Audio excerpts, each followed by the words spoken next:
Ba'zi bir muammolariga yechim topish uchun bizning keyingi manzilimiz tuman kadastr agentligi bo'ladi.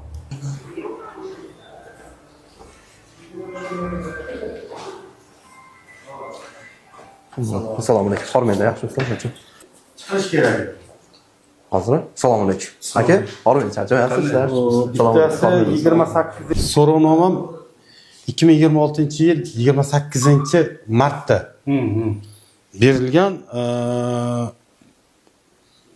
ortiqcha 7 sotiklik molxonasi to'g'risida. O'rnida borganingizda ham aytdim, 17 sotikka noqonuniy qurilgan. 17 sotikka qarori bor, qarorni ham sizga ko'rsatdim. 40 sotik yer ajratilgan, lekin 17 sotik bino qurishga ruxsat bor, molxona qurishga 24 sotik bino qurgan. Bu bittasi. Ikkinchi so'rovnomani 2026-yil 4-aprelda berganman. Bozor oldidan 85 sotiklik yerni avtoturargoh qilganligi, buni tegishli hujjatlari bor yo'qligi, davlat ro'yxatidan o'tgan, o'tmaganligi. To'g'ri, ikkita so'rovnomangiz bo'yicha ham borib joyida o'zim o'rganganman. Mana javobni hozir oldim.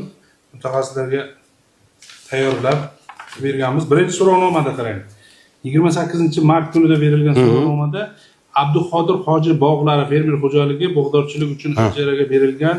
Unda yirik chorvachilik majmuasi, molxona qurish, yerdan maqsadsiz foydalanish deb baholanadi deb so'rovnomada ko'rsatgansiz. Bu bo'yicha bizlar o'rganish o'tkazib, mana ushbu murojaatda so'rovnomada ko'rsatilgan og'ilxona, molxona binosiga 2020-yilda kadastr hujjati tayyorlangan. Qarang, 2020-yil 30-apreldagi 12-28-q sonli Urgut tuman hokimining qarori bilan egalik huquqi belgilangan. Bunda umumiy yer maydoni 40 sotik. Qurilish umumiy ko'chma mana qarang. Qurilish maydoni 17 sotikda ko'rsatgan. 17 sotik qurilish maydonini ko'rsatgan. Endi bu holatda bizlar buni o'zboshimcha egallash va qurilish qurish holati deb baholanmaydi bu narsa. Uchun sizga men yozganman bu narsa. Ortiqcha ruxsat etilgani 17 sotik. Yo'q, ruxsat etilmagan. Bunda 17 sotik, 1700 kvadrat mavjud bino inshootga nisbatan egalik huquqi belgilanib, davlat ro'yxatidan o'tkazilgan. Lekin qo'shimcha qilsa bo'laveradi.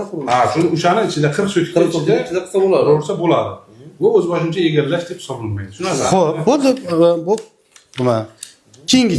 Keyingisi bu mana Mayiz bozori oldidagi 083.5 yer maydoni avtoturargoh